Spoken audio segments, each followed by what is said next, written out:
Let's say you have a Nintendo Game Boy that looks like this. The screen is all scratched to hell. Look at that. It's terrible. I'll polish it up a little more. Look at that. It's awful. Okay. So what do you do about it? Well, you could leave it alone, or you could fix it. As it turns out, there's a factory in Hong Kong that is still cranking out replacement display covers for most of the Nintendo Game Boy series products. And here is one of the new ones. Now this Game Boy I purchased for about $30. It had a new screen already installed from the seller. It was brand new looking. I mean, you wouldn't know it was ever used. And, well, stupid me, I left it in my car in the center console face down, and within about a week of sitting there, it scratched right back up again. And, well, that just won't do. I use this at the laundromat, or if I'm out in a car somewhere, I don't know, whatever. If I'm riding somewhere with somebody else, I'll use the Game Boy to play, you know, Tetris and stuff. So here's the new one. We're going to put it in. So to do that, we need a security bit. This is the triangle bit, or tri-wing bit. And it's actually not quite a tri-wing like the one Apple uses. It's a different kind. Actually, no, it's pretty similar. Just a different size. We're going to pop out these tri-wing screws. Really easy to do with one hand, so I'm going to just take the screws out, and you can watch.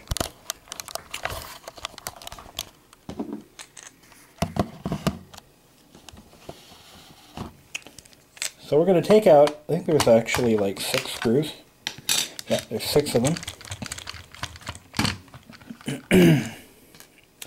I've already taken this this game apart once because I wanted to, because I bought it used, I knew that it wasn't cleaned to my specifications. So I disassembled it, and sure enough, it was all full of gunk, and I cleaned it inside and out. I washed the cases in hot water and light mild detergent, and that took care of all that. So let's see.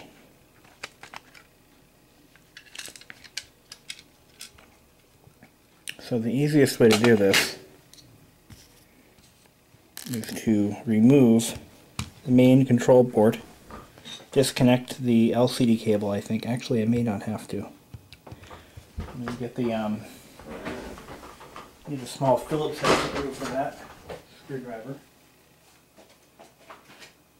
There's one.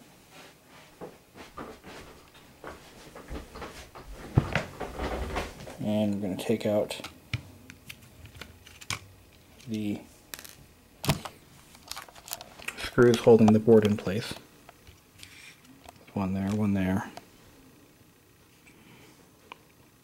I think it all comes out as one board if I recall. I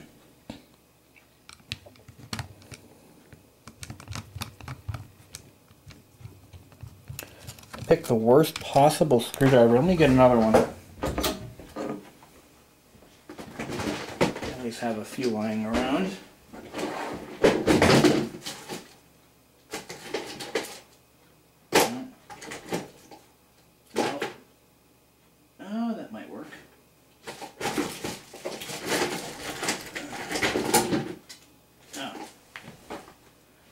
Here's the one.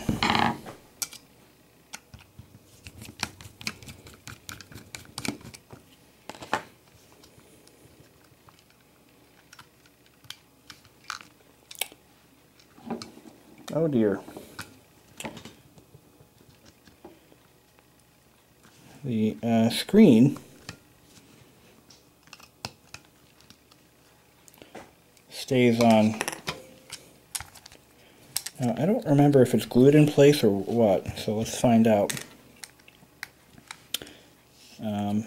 Well, that sucks. No, I think it just pops out. But you've got to do it so gently that you don't want to scratch any of the flex cables or stuff like that. So the idea here, this is, I mean, I've never seen anybody do this before, but I'm just making it up as I go along. My goal here is to push the panel out from inside. And by doing that, I reduce the risk of gouging the perimeter of the screen cover. So I'm going to be very... Oh, there's a little notch here that I should be able to use to gently prise the screen out without damaging anything. No, I guess that's not going to happen for us, is it? Alright, well... I know there's a way to do this. Maybe I have to pry the screen cut. Yeah, you know what? I bet I do. You can see someone's already done that. Yeah. Well, I don't want to do it that way. I want to do it from the inside. Because I'm perfect. Or I want it to be perfect. I'm just that way. But I also don't want to break the screen either, so... Looks like the screen is bonded and it's not coming out, so son of a monkey. I might have to do it the other way.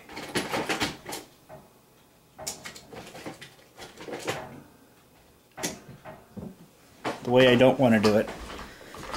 Oh man, it sucks to be me.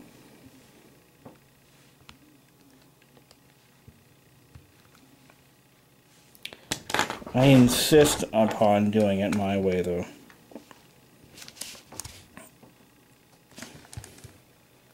Oh, there we go.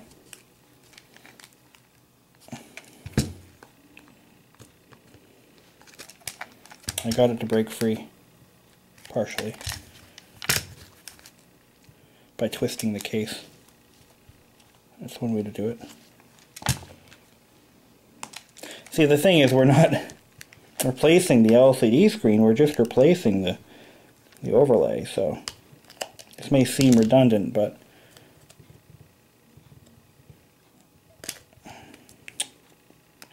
anyway, so just so you know, you can buy these display covers on eBay. I think I paid about $3 to have it shipped from Hong Kong to my house in North America. That's just crazy. So the screen is now removed, and I'll show you what that looks like. Look at that, beautiful. Alright, enough of that. Then we're going to pop out the old display cover. The old, I say old, but it's really brand new. And what I want to do is put the screen in first, and I'm going to get myself a nice clean, you know, I should probably rebond that somehow, because it could pop free again. No, that's not likely. Just firmly apply pressure around the perimeter. Hopefully this doesn't damage the screen. I don't have any fingerprints on it, but I do see one little spot there.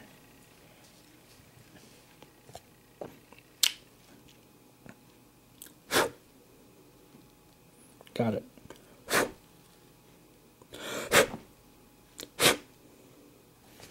So you touch it, you'll get fingerprints on it, and if you use a microfiber cloth, sometimes that'll leave dust, which you don't want that either. Once you've ensured that the screen is entirely free of dust, you can now remove the backing from the new screen, which will contain adhesive. And yeah. Put the camera down again.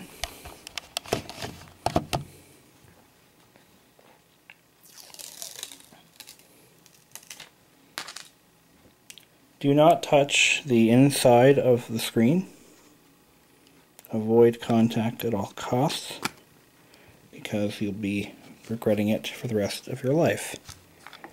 Okay, so that's a bit of an exaggeration, but maybe not the rest of your life, but you'll be like, what the hell?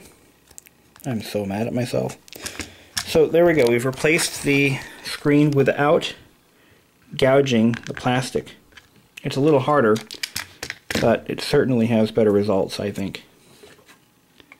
And the next thing we need to do is put the CPU board back in place, making sure all the buttons are back.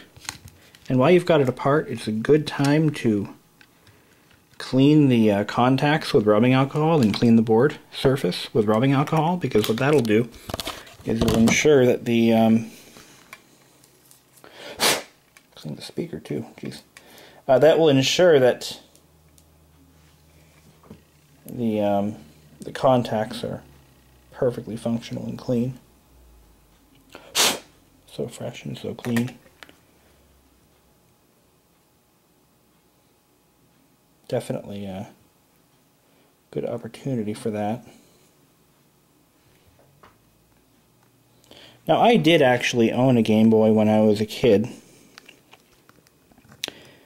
Not quite. I was about, I think I was like 14 or 15 when I got one, because that was when they became affordable. And by that point, I had lost all interest in portable video gaming. Go figure.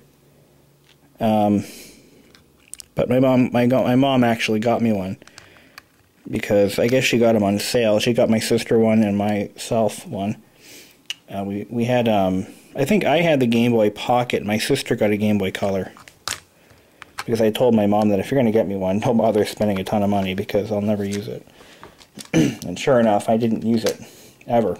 I had one game, ironically it was called Frogger, and I never played it. So, I think I ended up giving it to a friend of mine for his little sister. And I don't know what happened to it. I had the clear Game Boy Pocket. And that was like the upgraded version of the original Game Boy, because it offered a much larger display. And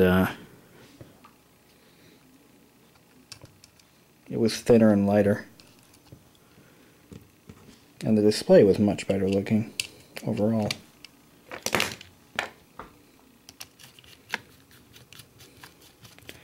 Now, I remember there being like some other weird cartridges for these. Like there was I think there was a programmer's cartridge that you could buy, and you could do different things with it.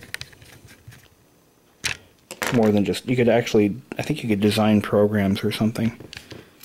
I never did get that. I wanted to, but I never got one.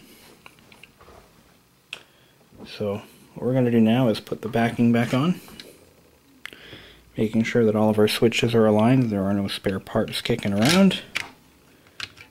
Look at how clean that thing is, huh? I really went through this.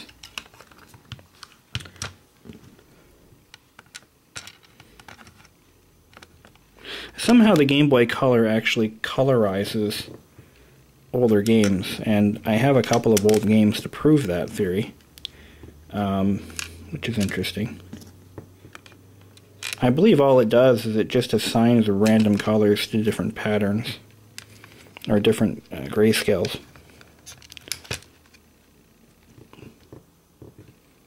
I'm not entirely sure how they wrote the algorithm for that. I mean, how do you assume colors belong in certain places? I'm sure somebody here knows. So check back in the comments box. I'm sure somebody will say, oh yeah, here's how they did it. YouTube is good for that. A lot of people know different things. They share their information. That's what it's all about. I know very little about video game consoles and portables.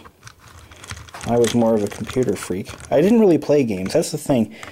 People say I look like I was a gamer, or am. I think that's kind of an insult in the connotation, but I actually don't play video games. The only video game I've ever really gotten into was Doom, the original version, and that was because I got it for free on an old computer that I was working on, and I actually did play that game to the end. To this day, that is the only video game I have ever actually played to the end. I have, on and off, played Super Mario Brothers, but I've never really gone all the way in the game. So, what we're going to do now is pop the batteries in, wherever those are. Oh, there they are.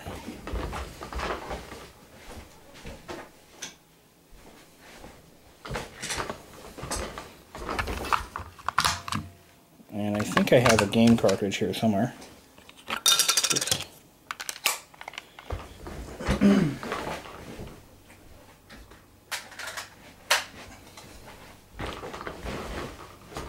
Okay. And for the first time ever, and I'm considering not removing this, but I'm going to do it anyway. We're going to remove the plastic wrap, revealing a fresh, brand new screen cover. And I don't see any defects on or under. Oh, I see a piece of dust there that must have gotten on when I took the film off the backing. That's okay. I think even my brand new one, my brand new Game Boy Pocket, had that same issue. Hopefully we didn't damage the display at all. No, it looks pretty good. I don't see any lines or any other visual abnormalities. Look at that. It works. Check the volume, make sure that works. Yep. Now there's no contrast adjustment on this model. Interesting. Oh, damn. What the hell happened?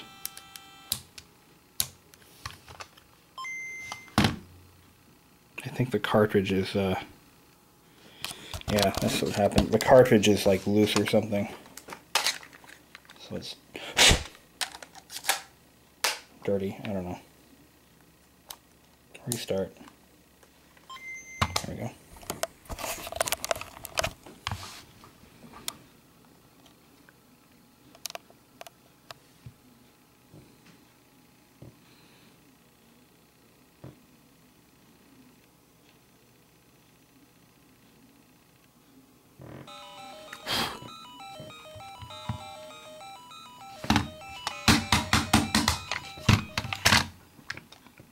I think we're good.